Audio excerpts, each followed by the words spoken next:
क्या करना है आपको, बस रेसिप्रोकल करना है और पूरा का पूरा पार्ट तो मुझे एचपी का टीएन मिल जाएगा। तो जस्ट इसका रेसिप्रोकल कर दो। रेसिप्रोकल में पढ़ाया ही नहीं जाता। हाँ, इसके पहले के जो 3 क्वेश्चन है दोस्तों, प्रदीप गिरी 11th-12th एकेडमी इस चैनल में आपका बहुत बहुत स्वागत है। आज हम सीक्वेंसेस सीरीज में एक्सरसाइज नंबर 2.4 देखने वाले हैं और जिसके अंदर दोस्तों हम हार्मोनिक प्रोग्रेशन देखने वाले हैं, जिसे इन शॉर्ट हम एचपी भी बोलते हैं। एचपी आपने ये वर्ड और कहां पे सुना है, प्लीज नीचे कमेंट करके मुझे बताओ। तो आज हम मैथ्स के अंदर भी दोस्तों एचपी के बारे में देखने वाले कि एचपी क्या है, और हम क्वेश्चन नंबर 1 से लेके क्वेश्चन नंबर 6 देखने वाले हैं। और साथ में मैं आपको यहाँ पे ये भी बताऊंगा कि इसके अंदर कौन कौन से ऐसे क्वेश्चन है जो आपके एग्जाम के लिए बहुत ही ज्यादा इंपॉर्टेंट है।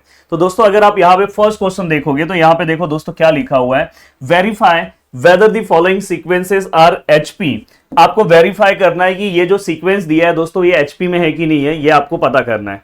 तो यहाँ पे अगर आप देखोगे तो यहाँ पे देखो सबसे पहले मैं सीक्वेंस लिख रहा हूं 1/3, 1/5, 1/7, 1/9 ... आपको ये पता करना है दोस्तों कि ये एचपी में है कि नहीं है। तो देखो बहुत ही सिंपल है, इसका रेसिप्रोकल करो और इसका अगर रेसिप्रोकल दोस्तों एपी होगा, एपी हमने पढ़ा है अरिथमेटिक प्रोग्रेशन, अगर दोस्तों इसका रेसिप्रोकल एपी में होगा मतलब ये एचपी में है। क्या करना है आपको, बस रेसिप्रोकल करना है और पूरा का पूरा पार्ट दोस्तों 10th क्लास का। देखो यहां पे रेसिप्रोकल, देखो मैं यहां पे कर रहा हूं रेसिप्रोकल सीक्वेंस इज, देखो रेसिप्रोकल सीक्वेंस, इसका मैं रेसिप्रोकल कर रहा हूं। रेसिप्रोकल मतलब उल्टा। 1/3 का उल्टा कितना होगा दोस्तों 3, 1/5 का उल्टा क्या होगा दोस्तों 5, 1/7 का उल्टा क्या है 7, 1/9 का उल्टा 9 ... हमने इसका रेसिप्रोकल कर दिया। अब रेसिप्रोकल करने के बाद दोस्तों आपको क्या करना है, अब आपको ये चेक करना, समझ जाओ कि ये एपी का सम है, बस आपको चेक करना है अगर ये एपी है, इसका रेसिप्रोकल अगर एपी है तो मतलब ये जो सीक्वेंस है दोस्तों एचपी में है। तो देखते हैं दोस्तों हम एपी में क्या करते थे, पहले T1 लेते थे, लेट T1 इक्वल टू 3 है, T2 इक्वल टू दोस्तों 5 है, T3 इक्वल टू दोस्तों 7 है एंड T4 इक्वल टू दोस्तों 9 है। तो फाइनली अगर हम जब D निकालते थे, D इक्वल टू क्या हम करते थे दोस्तों T2 माइनस T1, तो यहाँ पे क्या आएगा 5 minus 3, 5 minus 3 which is equal to क्या आएगा दोस्तों 2। बोल रहा है कि जो स्पेस है वो पूरा का पूरा भर गया है तो जल्दी से फ्री करो, करते हैं जल्दी करेंगे। अब दोस्तों यहाँ पे D इक्वल टू क्या आएगा, यहाँ पे हम क्या करेंगे T3 लेंगे, T3 माइनस क्या करेंगे दोस्तों T2, yes T3 is 7 minus 5 which is equal to 2 and then दोस्तों D इक्वल टू, अब T4 माइनस T3 करेंगे तो यहाँ पे देखो T4 minus T3 which is equal to 9 minus 7 which is equal to 2। अगर आप ऑब्जर्व करोगे तो यहाँ पे दोस्तों हमें एक कांस्टेंट टर्म मिल रहा है, और अगर ये हमें कांस्टेंट टर्म मिल रहा है तो इससे ये पता चल रहा है दोस्तों कि ये जो हमारा सीक्वेंस है वो एपी में है। तो डायरेक्ट आप लिख सकते हो, यहाँ पे आप डायरेक्ट लिख सकते हो कि reciprocal sequence is in AP. Direct अगर आप लिखो, या तो चाहिए तो the difference between any two consecutive term is constant, ऐसा भी आप लिख के, and therefore the given reciprocal sequence is in AP आप लिख सकते हो। बट दोस्तों हमें अगर रेसिप्रोकल एपी में है, मैंने आपको बोला था अगर इसका रेसिप्रोकल एपी में है तो मतलब ये जो सीक्वेंस है दोस्तों तो ये जो गिवन सीक्वेंस है आप बोल सकते हो डायरेक्ट, यहाँ पे चाहिए तो आप यहाँ पे 1 लिख दो। अब यहाँ पे आप डायरेक्ट रीजन लिख सकते हो दोस्तों, and therefore given sequence 1 number भी मैं डाल दे रहा हूं इज इन एचपी। अगर इसका रेसिप्रोकल दोस्तों एपी में है तो ये सीक्वेंस किस में, एचपी में, मतलब एचपी मतलब हार्मोनिक प्रोग्रेशन। तो दोस्तों बहुत ही सिंपल है, ये क्वेश्चन भी आपको सॉल्व करने आना चाहिए। अब देखो यहाँ पे भी मैं सॉल्व करके दिखा रहा हूं। देखो यहाँ पे अगर आप देखोगे तो सबसे पहले मैंने सीक्वेंस लिखा 1/3, 1/6, 1/12, 1/24 ... मैंने इसे क्या कर दिया दोस्तों, इक्वेशन नंबर 1 दे दिया। अब यहां पे मैं क्या कर रहा हूं, इसका मैं क्या करूंगा दोस्तों रेसिप्रोकल लूंगा, रेसिप्रोकल सीक्वेंस इज, अब दोस्तों अगर आप इसका रेसिप्रोकल लेते हो तो क्या आएगा, 1/3 का रेसिप्रोकल क्या आएगा दोस्तों 3, 1/6 का क्या आएगा दोस्तों 6, 1/12 का 12 एंड 1/24 का 24। रेसिप्रोकल मतलब दोस्तों नीचे अगर मैं 1/3 का उल्टा करूंगा तो 3/1 होगा, तो मैं नीचे 1 जो है उसको मैं नहीं लिखूंगा। हाँ, अगर यहाँ पे 2/3 होता तो मैं यहाँ पे 3/2 लिखता। अब दोस्तों ये लिखने के बाद आपको क्या करना है, T1 लेना है, 3 है, T2 क्या है दोस्तों 6 है, T3 क्या है दोस्तों 12 है एंड T4 क्या है दोस्तों 24 है। अब हम D निकालेंगे दोस्तों, D इक्वल टू क्या आएगा T2 minus T1, 6 minus 3 which is equal to 3। D equal to क्या आएगा दोस्तों, T3 माइनस T2, तो यहाँ पे 12 minus 6 which is equal to 6, and D which is equal to T4 minus T3, 24 minus 12 which is equal to 12। अगर आप यहाँ पे देखोगे तो यहाँ पे आप बोल सकते हो कि ये कांस्टेंट नहीं है, तो यहाँ पे चाहिए तो the difference between any two conjugative term is not constant and therefore, देखो यहाँ पे सभी वैल्यूज अलग अलग दिख रहे हैं, 3, 6, 12, अगर सेम होते तो कांस्टेंट है, तो आप देयरफॉर डायरेक्ट बोल सकते हो reciprocal sequence is not in AP. अगर एपी में नहीं है तो हम डायरेक्ट बोल सकते हैं दोस्तों, अगर यही एपी में नहीं है इसका रेसिप्रोकल, तो हम बोल सकते हैं therefore given sequence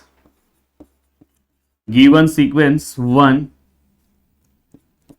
is not in HP, मतलब ये HP में नहीं है। तो दोस्तों एक मैंने आपको HP वाला बता दिया, एक HP में नहीं है वो भी बता दिया।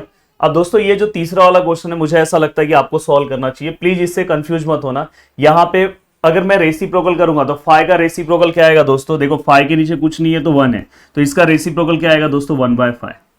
अगर मैं 10/17 का अगर मैं रेसिप्रोकल करता हूं तो 17/10, यहाँ पे 32/10, यहाँ पे 47/10, और जस्ट आपको क्या करना, माइनस करना। माइनस करने के बाद अगर आपको वहां पे सेम टर्म दिखाई दे रहे तो आप वहां पे बोल सकते हो कांस्टेंट है, अगर सेम नहीं दिखाई दे रहे तो दोस्तों कांस्टेंट नहीं है, अगर कांस्टेंट है तो एपी में है, अगर कांस्टेंट नहीं है तो दोस्तों वो एपी में नहीं है, और अगर एपी में है उसका रेसिप्रोकल अगर एपी में है तो वो एचपी में भी है। तो प्लीज ये क्वेश्चन आपको ट्राई करना है। अब देखो इसके बाद एक और, अब नेक्स्ट क्वेश्चन के ऊपर मैं आ रहा हूं, और इस टाइप का क्वेश्चन भी मैं चाहूंगा कि एक ही क्वेश्चन मैं आपको इतने अच्छे से सिखा दूं कि इसके बाद वाले क्वेश्चन को मुझे बताने की जरूरत ना हो, और सेम क्वेश्चन होगा, जिससे क्या होगा कि मैं आपके सिलेबस को जल्दी जल्दी कवर कर दूंगा। जो सिमिलर क्वेश्चन है तो वो आपको सॉल्व करना चाहिए।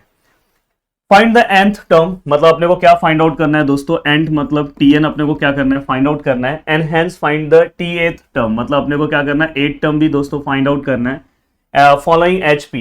अब उन्होंने हमें पहले से ही बोल दिया कि ये HP में है, तो यहाँ पे देखो सीक्वेंस है 1/2, 1/5 and 1/8 and 1/11 dot dot dot. अब देखो यहाँ पे अबो सीक्वेंस इज इन HP, मतलब ये जो ऊपर वाला जो सीक्वेंस दिया है दोस्तों HP में है। अगर ये HP में है तो हमें पता है, ये देखो यहाँ पे हमें HP प्रूफ नहीं करना है, हमें HP में उन्होंने पहले से ही बोल दिया, देखो बोला है ना फॉलोइंग HP, मतलब वो ऑलरेडी HP में है। अगर ये HP में है तो मतलब इसका रेसिप्रोकल क्या होगा दोस्तों, AP में होगा। तो अब यहां पे आप बोल सकते हो देयरफॉर रेसिप्रोकल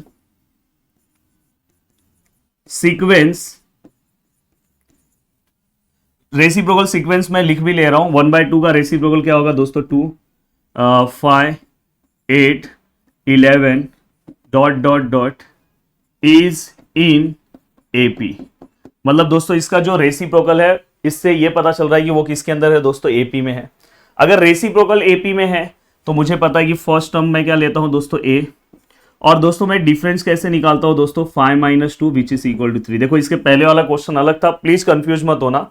वहां पे हमें क्या करना था दोस्तों, वहां पे हमें HP प्रूफ करना था, यहां पे इन्होंने पहले से ही HP दिया। अगर वो HP में है तो मैंने बोला उसका रेसिप्रोकल AP में होगा, मैंने वो लाइन लिखा, और अगर वो AP में है तो A और D हमने 10th वाले मेथड से लिख दिया। अब दोस्तों उन्होंने पहला हमें क्या बोला, TN निकालने के लिए, तो पहले मैं AP का TN निकाल दे रहा हूं। देखो AP से TN का फॉर्मूला आपको पता है, TN equal to A plus n-1D। तो दोस्तों यहाँ पे A का वैल्यू कितना है दोस्तों, 2 है, प्लस N का वैल्यू कितना है दोस्तों, N हमें फाइंड आउट करना है, N ऐसे ही है -1, D कितना है दोस्तों, 3 है। तो फाइनली अगर मैं इसे सॉल्व करने की कोशिश करूं तो यहाँ पे दोस्तों आंसर कितना आएगा मेरा, TN which is equal to 2 plus, यहाँ पे क्या हो जाएगा दोस्तों, 3N - 3, then TN which is equal to 2 plus 3N - 3, then TN which is equal to, देखो ये दोनों नंबर से ये दोनों का कैलकुलेशन होगा, तो 3 और 2 प्लस माइनस माइनस, 3 - 2 क्या होगा, 1, और साइन ऑफ ग्रेटर नंबर -1। तो पहले मैं 3N लिख दे रहा हूँ, फिर मैं -1 लिख रहा हूँ। तो फाइनली दोस्तों ये मुझे TN मिला, पर ये TN मुझे किसका मिला है दोस्तों, AP का मिला है। पर मुझे क्या करना है, TN किसका फाइंड आउट करना है, TN, और TN find TN of HP, हमें किसका TN फाइंड आउट करना है दोस्तों, HP का। तो HP का जो TN होगा दोस्तों, आपको पता है अगर AP है तो एपी में अगर मैं एपी का रेसिप्रोकल करूंगा तो मुझे एचपी मिलेगा, तो वैसे ही एपी के टीएन का भी अगर मैं रेसिप्रोकल कर दूंगा तो मुझे एचपी का टीएन मिल जाएगा। तो जस्ट इसका रेसिप्रोकल कर दो, रेसिप्रोकल मतलब जस्ट उल्टा, उल्टा करोगे तो यहां पे हमें इसका क्या मिल गया, टीएन मिल गया। देखो इसका टीएन बाय 1 को उल्टा करोगे तो नीचे कुछ नहीं है, 1 है, तो 1 बाय समथिंग, तो ये हमें किसका मिल गया, टीएन फॉर क्या मिल गया दोस्तों, एचपी। और उन्होंने फाइनली हमें क्या बोला है, T8 निकालने के लिए, T8 मतलब 8 टर्म निकालने के लिए बोला है। तो फाइनली आप बस क्या करो, n की जगह पे आप 8 रख दो और -1, तो फाइनली क्या हो जाएगा, 8 3 जा कितना होता है दोस्तों 24, 24 -1 कितना होगा 23। तो फाइनली ये हमने क्वेश्चन सॉल्व कर लिया। इस तरह से देखो आपको सबसे पहले सीक्वेंस दिया था एचपी में, आपने उसका रेसिप्रोकल किया, एपी है, एपी से आपने टीएन फाइंड आउट किया, ये तो 10th का मेथड है। और एचपी है तो दोस्तों बस इसका रेसिप्रोकल कर लो, आपको एचपी मिल गया, और एन की जगह पे 8 पुट कर दो, आपको 8 टर्म भी मिल गया। तो ऐसे बहुत इजी तरीके से, फर्स्ट वाले क्वेश्चन से ज्यादा इंपॉर्टेंट ये क्वेश्चन है, पर मैं इतना आपके एग्जाम के लिए इंपॉर्टेंट नहीं बोल रहा हूं, पर हाँ ये इसमें का एक सम एटलीस्ट आपको सॉल्व कर लेना चाहिए। सेम क्वेश्चन है, आपको आएगा करने। इसके बाद वाला क्वेश्चन दोस्तों सेम है, कुछ अलग नहीं है, तो प्लीज ये दोनों क्वेश्चन आपको सॉल्व करना है सेम मेथड से। अब यहां से चीजें नहीं आ जा रही, यहां से जितने भी पार्ट हैं, जितने भी क्वेश्चंस हैं, वेरी वेरी इंपॉर्टेंट मार्क मैं करना चाहता हूं कि इसमें से अगर आपके कॉलेजेस में कराया है तो आपको बहुत अच्छे से करके जाना चाहिए, ये बहुत ही इंपॉर्टेंट क्वेश्चन है। अब दोस्तों यहां पे हमें क्या बोला है, इसमें 3 चीजें होंगी। मैंने बोला था यहां पे, जैसे मैंने आपको बोला है कि बॉलीवुड फॉर्मूले में 3 चीजें होती है ट्रिग्नोमेट्री में, साइन, कॉस और टेन, तो वैसे यहाँ पे 3 चीजें हैं। और आपको यहाँ पे एक फॉर्मूला याद रखना है, सुबह सुबह उठने पे हम क्या बोलते हैं दोस्तों, गुड मॉर्निंग। तो गुड मॉर्निंग का स्क्वायर इक्वल टू, और सुबह के टाइम को दोस्तों हम क्या बोलते हैं, एएम बोलते हैं, एएम। तो एएम मल्टीप्लाई बाय एचएम, बस ये आपको याद रखना है। तो देखो ये फॉर्मूला, जैसे देखो यहाँ पे फाइंड एएम, मतलब अपने को क्या करना है, क्वेश्चन में एएम फाइंड आउट करना है। और जीएम हमें दिया है दोस्तों, जीएम का हमें वैल्यू कितना दिया है 4, और दोस्तों हमें एचएम का वैल्यू कितना दिया है दोस्तों 16/5। अब देखो मैं ये फॉर्मूला यूज करूंगा, GM square which is equal to, अगर मैं फॉर्मूला भूल जाऊंगा तो मुझे याद करना है कि सुबह मैं उठता हूं उसको मैं गुड मॉर्निंग बोलता हूं, उसका स्क्वायर याद रखना, गुड मॉर्निंग का क्या आएगा, स्क्वायर। और दोस्तों सुबह वाले टाइम को हम क्या बोलते हैं दोस्तों, एएम। और जस्ट इसके बाद आप क्या करो, एचएम को मल्टीप्लाई कर दो। अब दोस्तों यहां पे क्या हो जाएगा, देखो जीएम हमें दिया हुआ है 4 का स्क्वायर, एएम अपने को फाइंड आउट करना है दोस्तों, एंड एचएम कितना है दोस्तों 16/5। तो फाइनली यहाँ पे क्या हो जाएगा दोस्तों, ए डॉट एम डॉट, ये देखो 4 का स्क्वायर कितना हो जाएगा 16, और यहाँ पे 16/5। अब यहाँ से हमें क्या फाइंड आउट करना है दोस्तों, एएम फाइंड आउट करना है। तो यहाँ से एएम जो है दोस्तों वो हमारा सिंगल हो जाएगा, और फाइनली यहाँ पे 16, ये 5 यहाँ पे ऊपर हो जाएगा, ये 16 यहाँ पे नीचे हो जाएगा, फाइनली 16 कैंसिल हो जाएगा, देन 5 इक्वल टू एएम। तो हमें यहाँ पे अरिथमेटिक मीन का आंसर मिल गया दोस्तों, क्या हो गया 5। अब दोस्तों चलते हैं नेक्स्ट क्वेश्चन सॉल्व करने की कोशिश करते हैं। यहाँ पे भी सेम इस टाइप के 3 क्वेश्चन दिए हुए हैं। तो देखो यहाँ पे हमें एचएम हमें क्या करना है दोस्तों, फाइंड आउट करना है, मतलब हार्मोनिक मीन हमें फाइंड आउट करना है दोस्तों। अरिथमेटिक मीन का हमें वैल्यू आई थिंक दिया है, एएम का वैल्यू दोस्तों 15/2 है, और दोस्तों जीएम का भी हमें वैल्यू दिया हुआ है, कितना है 6 है। तो यहाँ पे देखो हम जीएम का स्क्वायर इक्वल टू, यहाँ पे हम क्या लेंगे दोस्तों, am multiply by HM, please आप डॉट ले लेना। जीएम का स्क्वायर मतलब 6 का स्क्वायर, एएम हमें क्या करना है 15/2 दिया है, और हमें एचएम क्या करना है दोस्तों, फाइंड आउट करना है। तो फाइनली यहाँ पे क्या आएगा एचएम, यहाँ पे दोस्तों 6 का स्क्वायर 36 मैं लिख दे रहा हूँ, ये 2 यहाँ ऊपर हो जाएगा, 15 यहाँ पे नीचे हो जाएगा। तो फाइनली अगर मैं देखूँ तो ये दोनों 3 के टेबल में आते हैं, 3 5 हो जाएगा दोस्तों, ये 3 के टेबल में आई थिंक डिवाइड करोगे तो 12 से डिवाइड हो जाएगा, 3 से आप डिवाइड करके देखो, देन 12 2 सा कितना हो जाएगा दोस्तों। तो फाइनली हमें एचएम का आंसर आ गया 24/5। तो मुझे ऐसा लगता है कि इस टाइप के क्वेश्चन को आपको सॉल्व करके जाना चाहिए, भूलना नहीं है।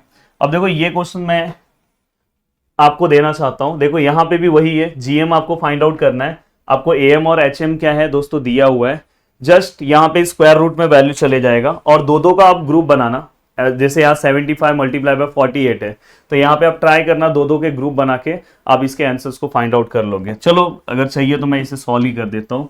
देखो यहाँ पे मैं जीएम स्क्वायर इक्वल टू मैं क्या ले रहा हूँ, am multiply by HM, direct मैं सॉल्व कर रहा हूँ, गिवन डेटा प्लीज आप लिख लेना। जीएम स्क्वायर अपने को मतलब जीएम फाइंड आउट करना है, एएम का वैल्यू है दोस्तों 75 और इसका वैल्यू है दोस्तों 48, then GM which is equal to under root of 75 multiply by 48। अब देखो यहाँ पे जो आप वैल्यूज लिखोगे तो किस तरह से लिखोगे दोस्तों, gm which is equal to, देखो अंडर रूट में से अगर आप पूरा मल्टीप्लाई करके बाहर निकालने की कोशिश करोगे बहुत टाइम लगेगा, इससे अच्छा आप ग्रुप बना लो। 25 को मैं 75 को मैं 25 इंटू 3 लिख सकता हूँ, क्योंकि 25 एक परफेक्ट स्क्वायर है। और मैं 48 को दोस्तों 12 मल्टीप्लाई बाय 4 में लिख सकता हूँ। अब दोस्तों यहाँ पे ये एक परफेक्ट स्क्वायर है, ये भी एक परफेक्ट स्क्वायर है।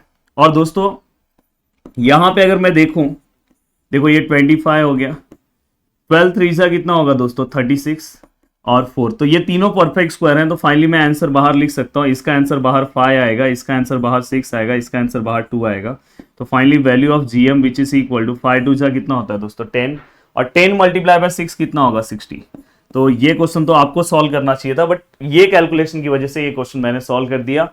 अब चलते हैं दोस्तों नेक्स्ट क्वेश्चन की ओर, और नेक्स्ट क्वेश्चन सॉल्व करने की कोशिश करते हैं। दोस्तों आज के सेशन का ये लास्ट क्वेश्चन है, और इसके बाद आई थिंक 3 क्वेश्चन और इस एक्सरसाइज में बचेंगे, वो भी मैं पूरा सॉल्व करके दे दूंगा। अब यहाँ पे अगर आप देखोगे दोस्तों, थोड़ा सा ये ट्रिकी क्वेश्चन है, थोड़ा सा अलग है। Insert 2 numbers between 1/4 and 1/3 so that the resulting sequence in HP। अब देखो यहाँ पे 2 नंबर्स को मैं क्या ले रहा हूं दोस्तों, 2 नंबर्स B, मैं एक को ले रहा हूं 1/H1 और दूसरे नंबर को क्या ले रहा हूं दोस्तों 1/H2। तो यहां पे जो सीक्वेंस है हमारा दोस्तों, then resulting sequence is in AP, sorry HP। तो यहां पे देखो मैं जो सीक्वेंस है वो लिख रहा हूं दोस्तों, सीक्वेंस इज इन HP। क्या आएगा 1/4, उन्होंने क्या बोला है, इंसर्ट 2 नंबर्स बिटवीन, ये दोनों के बीच में 2 नंबर्स इंसर्ट करना है। मतलब यहाँ पे एक नंबर क्या है 1/3 और दोनों के बीच में एक नंबर, तो एक नंबर मैंने क्या लिया 1/H1 और दूसरा नंबर मैंने क्या लिया 1/H2। आप कुछ भी ले सकते हो। अब दोस्तों बोल रही है अगर जैसे ये नंबर्स आपने लिया तो ये जो सीक्वेंस है वो किसके अंदर आ गया दोस्तों HP में। तो आपको क्या करना है, फाइनली ये नंबर्स फाइंड आउट करना है और आपको HP का सीक्वेंस फाइंड आउट करना है।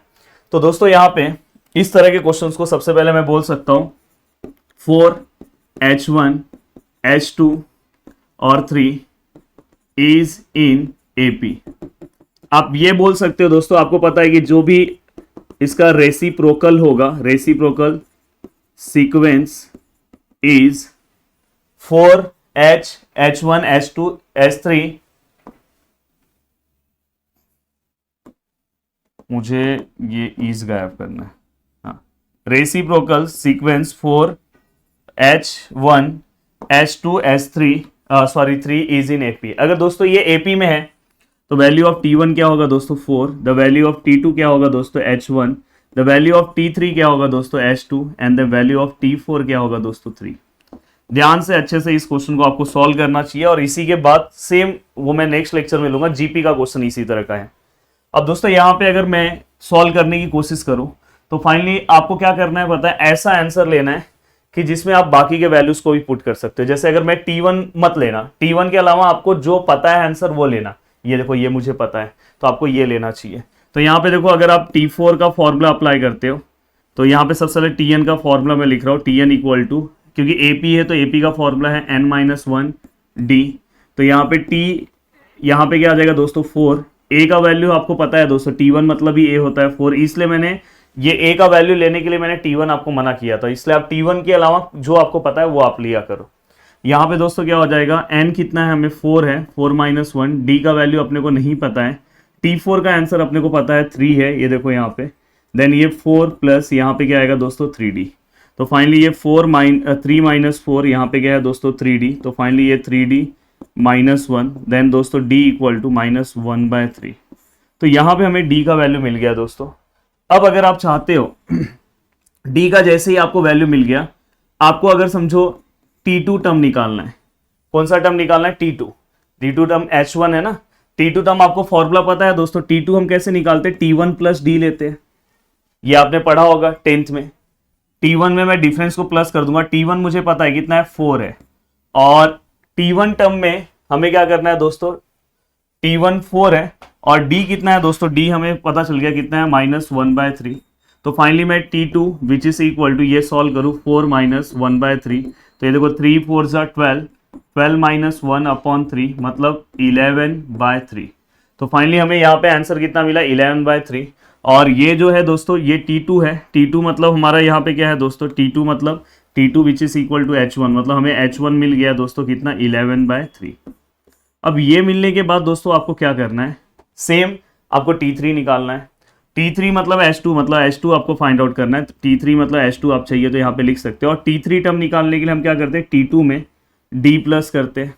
या तो आप क्या कर सकते हो दोस्तों, T1 में आप 2D प्लस कर दो, ये भी आप कर सकते हो। T1 में 2D प्लस कर दो, या तो T2 में आप D प्लस कर दो। तो फाइनली दोस्तों देखो T2 हमें पता है, T2 मतलब ये यही है टर्म 11/3। 11/3 में मैं D प्लस कर रहा हूँ। D कितना है दोस्तों मेरा -1/3। तो फाइनली अगर मैं सॉल्व करने की कोशिश करूँ तो जो मेरा आंसर आएगा दोस्तों, देखो यहाँ पे ये 11 है, ये 3 है, प्लस माइनस माइनस 1/3। और फाइनली अगर मैं इसे सॉल्व करने की कोशिश करूं तो दोस्तों यहाँ पे आंसर आएगा 3, यहाँ पे 11 - 1 आंसर दोस्तों 10। तो यहाँ पे हमें मिल गया इसका आंसर कितना 10/3। तो H1 का वैल्यू मिल गया दोस्तों, हमें H2 का वैल्यू मिल गया।